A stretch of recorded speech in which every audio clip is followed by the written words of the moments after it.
How are we doing? Are we having fun? Are we? Yes, we are. We're at EPL. Be happy. Anyway, my name's Khalil Gamble. I'm from Spartanburg. I go to James at Byrnes High School. My spirit animal's an ape. Shouts out to AJ. I like long walks on the beach, and my project was Spark Productions. Or as the Riley Institute website put it, Spark Projections. That's not mine, but you're going to see that on the shirt in a few years. It's actually RT. But anyway, EPL, well, let me get this off my chest before I tell y'all. EPL has made the past few months of my life, to be honest, and I mean this in the nicest way possible, a waking nightmare. It's like anytime I would hear the words public, emerging, or leader, I would just start crying and cussing a little bit. But despite that, it's been fun, and I'm proud of what sparked Productions. Yeah. The goal of Spark Productions was to uplift and promote the arts within the Spartanburg community. Now, one of the first questions I was asked when I came here was, why do we need this? What is the need, Khalil? And a few months ago during summer camp, the first thing I would tell you, my original answer, would be because Spartanburg's boring. I go to Greenville and I can't spit without hitting another public art exhibit or cool restaurant. I go to Spartanburg and there's more empty buildings than public art exhibits. It's no knock on Spartanburg, but it's very hard to find art. And that was the original answer, and I did some research and I found another reason for this. There are some real problems with Spartanburg. Top 25 non-urban most dangerous places, Spartanburg, South Carolina. Neighborhoods most dangerous cities, 2016, number 74. We were number 20 3 years ago, but we sued. And we got it down to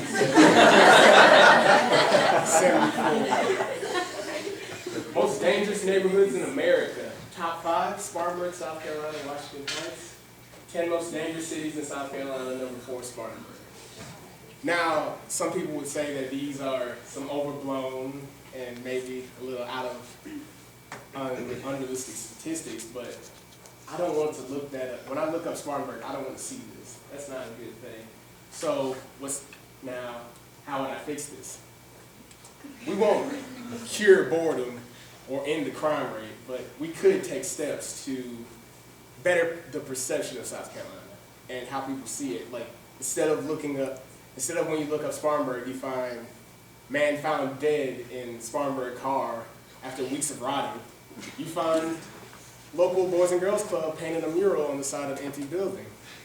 Or instead of finding gang violence erupts and 5 found dead, more injured, you find local teenager puts on a talent show.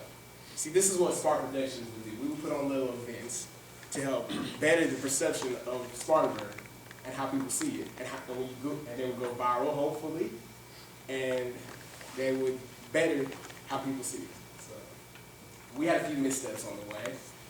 My first and most unrealistic idea, I told y'all about this when we were here. It was "We Are More." The title came from a TED Talk we saw. I forgot who told us this, but he said something about how we should look at the criminal as more than what he is. So than what he did, more than his crime. So I would go into a local juvenile justice center and do a writing club. And I spoke to a few people about this. I spoke to an author who did this, and did a workshop in an actual prison down in Florida, a writing workshop, and he loves it there. The prisoners treat him nicely. They never act out because they know they don't get much free time. So I was like, maybe I can do this with the Juvenile Justice Center. Then I spoke with a kid on my football team who had some experience within the juvenile justice system. And I told him my idea, and he was playing out simply like, Khalil, they're going to kill you. No laughing, no winking. He wasn't even worried about me. He was like, they're going to kill you. Yeah, I was like, all right, undeterred. I met with the local DJJ. Her name was Susan Richards. And after the conversation, I learned that they would have to wait to murder me. So, and I was too young.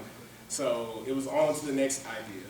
And so then came, Spartanburg possesses many special skills. Now, let me explain the title. I hate any show that puts a place and then got talent right after it. That's stupid. So that's infantile, that's grammatically incorrect, and I don't like it. So I went with some more educated and smart. Spartanburg possesses many special skills. So I looked into some.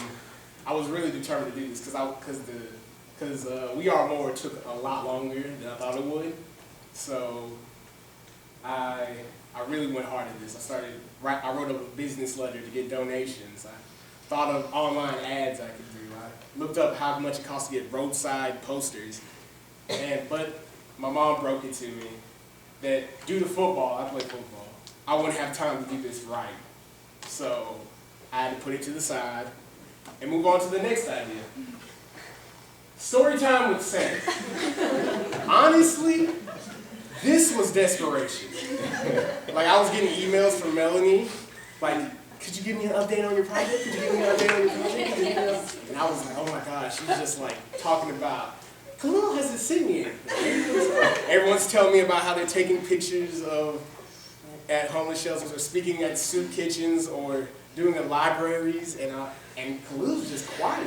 I gotta do something, or else I'm just gonna be. So I threw together Storytime with Santa, and I was gonna like plan more in depth during the football season, but December came and I had nothing. So I just was like, I ran to the library and like I spoke to the library and I pitched them idea. I had nothing.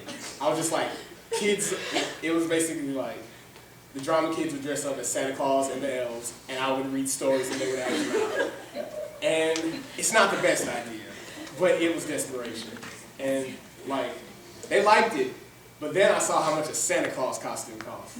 A good one. And I was like, no, that's a travesty. I'm not paying $200 for a costume.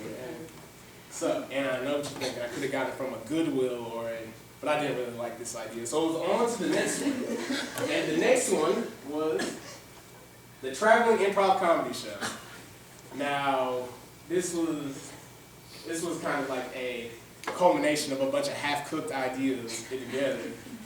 And we were like, I was like, I have friends in drama, and I could just meet up we were going to do a improv comedy show for a retirement home. It was a bunch of places at first, but it ended up being a retirement home. And I met with a retirement home, very nice one up in downtown Spartanburg called Summit Hills, and they were really excited about this. And it took no paperwork, and it was just like, come this day, and like, you can perform for us. No paperwork, no approval, I didn't have to do anything. And so I thought it was a prank. I thought like I was just gonna come that day, and Ashton Kutcher was just gonna come out of nowhere and kick me in the shins. But that didn't happen, and it went great. We had a show. And in this scene, I'm telling them, I think, to be the world's worst, probably teachers. And it was fun. This one, my friend Jaden, he's doing his best Barack Obama impersonation. It's a game called Press Conference where he pretends to be the president and he's done something stupid. This one, I think he was I'm pretty sure he was giving up the president to be a clown. This one is another presidential thing. They were giving weird presidential speeches. This one, couples therapy, Cookie Monster and Martha Stewart. And I'm telling the Cookie Monster that there are cookies on the chair, on the therapist's table. And this next one is a picture with the group. We made a 101-year-old woman just lose her mind. They were all just laughing the whole time, and I was wondering, do they get all the jokes? But they were just laughing. She was 100 and some years old, and she was just funnier than us sometimes. And she like participated, she asked a question in the game, and it was so fun. And they were laughing, and I was really happy. And then took a little nice little picture right here. Then we took a squad pic. And let me explain I was trying to do like the rap thing, but that didn't work out. I looked like a gorilla. But it was fun. And we did something good. We went out to get cookout, and everyone was so happy about what they had done for these people. This was the woman who I was in contact with, Zoe Urban. She told me that was the first time that teenagers had ever come to the retirement home, and she had never seen them laugh like that before and have fun like that. And it made me feel so good. It made them feel so good, and we would love to do it again. And that's on my next thing. When it was all said and done, I was relieved. I emailed Melanie a very, very victorious email, just filled with happiness and relief. And I just felt good, and I wanted to do something else. So I would say that Spark Productions is not done yet. It's not. I have so many ideas. I have realistic ideas, like doing a little camp for the kids during the summer, and I have some weird ideas that I literally just came up with like 2 minutes up. Like, I'm going to Wofford College, and that's right down the street from the Panthers like practice field. This is one of the weird ones. And I would love if like some of the Panthers football players would like go to we would like reserve a comedy club and do stand up. Like like Cam Newton. Wouldn't y'all go to that though? Like, and it would be for charity. Like Cam Newton or Charles Johnson and Luke Kuechly just did stand up for like a 5-minute stand up set. That would be great. Or you mentioned Jesse Jackson, and that like popped in my head. What if Jesse Jackson like went to a library and like read Dr. Seuss books, while kids dressed as Dr. Seuss characters acted them out, and did it for charity, did it for the library, and I have some ideas to link up with y'all. We should keep in touch, and this like do so much for the image of Spartanburg. Like instead of finding family found dead at their house, you find Jesse Jackson, fun video of Jesse Jackson reading Dr. Seuss to children. That could do so much for the image and what Spartanburg is. And it could, like in long term, years from now, it can improve Spartanburg in real ways. I always wanted to do something like a theater or a film contest, and maybe this project could build that. And so here are a few people I'd like to thank. All of them, my mom, Melanie, shout out to you. A few of the volunteers, and my granddad for giving us a ride to the retirement home. And that's it, thank you.